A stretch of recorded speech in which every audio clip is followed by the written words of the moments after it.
Hello friends, तो आज मैं फिर से लेकर आई हूँ आप सबके लिए एक नई कहानी। कर्मों का फल।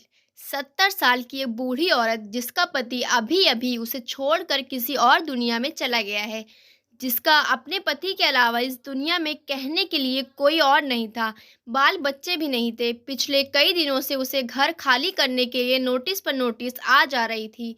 उसने अपने जानने वालों और रिश्तेदारों से कई बार मदद के लिए गुहार लगाई, लेकिन सिर्फ नाम के लिए ही उसके अपने उसकी शिकायत पर ध्यान देते। उसकी सहायता के लिए कोई भी आगे नहीं आया। कई लोग तो उसे देखकर ही अपना रास्ता मोड़ लिया करते। बेचारी करे तो क्या करे। आखिरकार वह दिन भी जल्दी आ पहुंचा जब उसके फ्लैट के मालिक ने उसको फ्लैट खाली कराने के लिए उसके पास कुछ सिक्योरिटी वाले भेज दिए। बूढ़ी औरत उन हट्टे-कट्टे आदमियों को देखकर और भी ज़्यादा सहम गई। वो उनके आगे गिड़गिड़ाने लगी, उनके पैर पकड़ लिए और कहने लगी, सिर्फ मुझे 2 दिन की मोहलत दे दी जाए। वो कुछ भी करके अपने लिए रहने के लिए कोई और जगह तलाश कर लेगी। मगर भाड़े के वो आदमी उसकी एक बात सुनने को तैयार नहीं थे।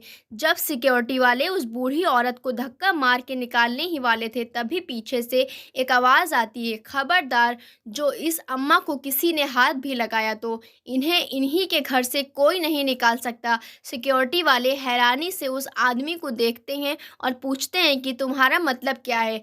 तब वह आदमी उस फ्लैट के पेपर दिखाता है जिन पर उसी बूढ़ी औरत का नाम होता है। वह उन्हें तुरंत वहां से निकल जाने के लिए कहता है।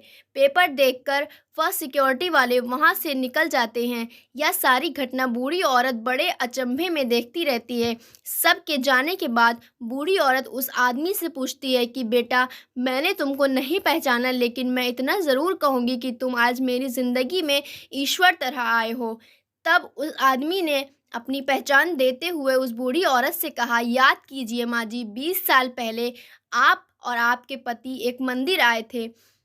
वहाँ पर एक छोटा बच्चा आपसे स्कूल में भर्ती होने के लिए भीख मांग रहा था। आपके पति ने तो यह कहकर आपको मना कर दिया था कि इसको पैसे मत देना, यह नशा कर लेगा, और आगे चले गए थे।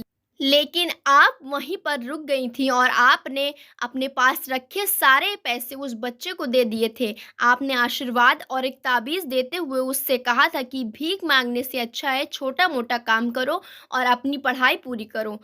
तुम्हें भगवान ज़रूर कामयाबी देगा। माँ जी, मैं वही भिखारी बच्चा हूँ जो आपके बताए रास्ते पर चलकर आज इतना बड़ा हो गया है।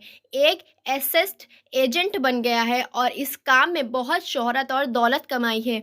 इसी काम में मुझे इस बात की भी खबर रहती थी कि किस दिन कौन सी प्रॉपर्टी खाली करवाई जाने वाली है। जब मैंने आपका नाम इस लिस्ट में देखा तो मुझसे रहा नहीं गया। जो मदद आपने मेरी बरसों पहले की थी वह मैं आपको लौटाने आया हूँ। इसलिए मैंने तुरंत आपका घर खरीदकर आपके नाम कर दिया। आपने जो ताबीज़ मुझे उस समय दिया था, जिसने मेरी आज तक रक्षा की है, मैं वह आपको लौटाना चाहता हूँ। मैं चाहता हूँ कि यह ताबीज़ अब आपकी रक्षा करे। हाँ, मेरी एक और विनती है, बुढ़ापे के समय में अगर मैं आपकी लाठी बन पाऊँ तो मैं अपने आप को खुशनसीब समझूंगा। यानी कि अगर आप मेरे साथ रहेंगी तो मुझे और अच्छा लगेगा। बूढ़ी औरत यह सब बातें सुनकर बहुत खुश हो जाती है और उसकी आंखों से खुशी के आंसू बहने लगते हैं। इस कहानी से हमें यह सीख मिलती है दोस्तों, कर्म एक चक्र की तरह होता है जो कभी न कभी लौट के आपके पास ज़रूर आता है। इसलिए जीवन में जब भी मौका मिले अच्छे कर्म करते रहिए। ये कहानी आपको कैसी लगी मुझे कमेंट में ज़रूर बताएं। वीडियो पसंद आए तो वीडियो को लाइक करें, शेयर करें और मेरे चैनल पर नए हैं तो उसे सब्सक्राइब करना बिल्कुल भी ना भूलें।